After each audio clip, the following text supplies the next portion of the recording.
Bonjour, vous ici? Ravi de vous recevoir. Aujourd'hui, je voudrais vous parler de citoyenneté. Alors c'est vrai, on voit que dans nos cérémonies mémorielles, on a du mal à tirer du monde. Euh, le président de la République a rappelé qu'à l'école, il fallait chanter la Marseillaise. Je n'entends pas très souvent dans la cour de l'école. Mais je pense que nous avons notre rôle à jouer, nous les maires, dans la citoyenneté. J'ai deux propositions à faire. La première, c'est quelque chose que j'expérimente à l'école. Les élèves de CM1, CM2 me rencontrent une fois par an, plutôt en fin d'année, et je les reçois ici, à la mairie. Je leur présente les attributs du maire, bien sûr, l'écharpe que vous connaissez tous, le collier, bien sûr, et je leur parle de notre rôle, de ce que nous faisons.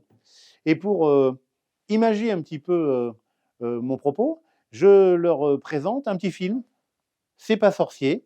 C'est un film que vous connaissez avec Jamy sur une chaîne de télévision bien connue. Et il y a une émission qui parle du rôle du maire, ce qu'il fait. Il y en a une autre d'ailleurs qui parle du rôle de la communauté de communes. Ce sont les deux seuls sujets que j'aborde avec eux. Mais je pense qu'il est important que nos enfants maîtrisent ce que c'est que la mairie, le rôle du maire, la communauté de communes, qu'est-ce qu'elle apporte aux mairies. Et puis surtout, ils ont souvent l'impression que l'école, c'est l'éducation nationale. Rassurez-vous, les parents ont un petit peu la même impression. Lorsqu'ils sortent de la mairie, ils ont bien compris que l'école, c'était la mairie qui finançait l'ensemble des choses, que des professeurs des écoles intervenaient dans cette école, mais que c'était l'école de Bru, et que les professeurs leur apportaient le savoir, mais que tout l'ensemble des moyens qui sont mis en œuvre pour pouvoir faciliter cet enseignement-là, eh bien, c'est la mairie qui le met en place. La cantine également.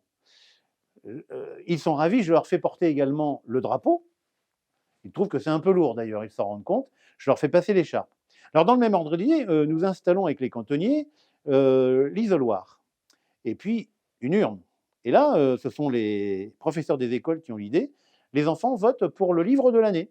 Et donc, ils passent chacun leur tour dans l'isoloir, avec une petite enveloppe, les mêmes que celles que l'on utilise lors des votes pour les municipales, par exemple.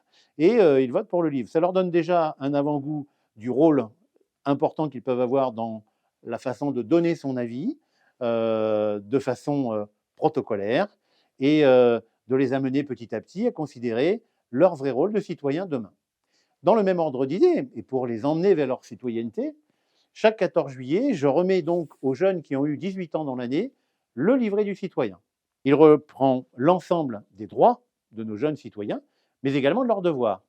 Bien évidemment, j'accompagne d'un discours la remise de ce livret, en leur précisant bien qu'ils passent de la vie d'adulte où ils étaient sous la responsabilité de leurs parents, et désormais, eh bien, ils sont sur leur propre responsabilité et doivent s'assumer complètement. Et n'oubliez pas, le 17 mars, Frédéric Texier, Patricia Champigny, c'est le bon vote.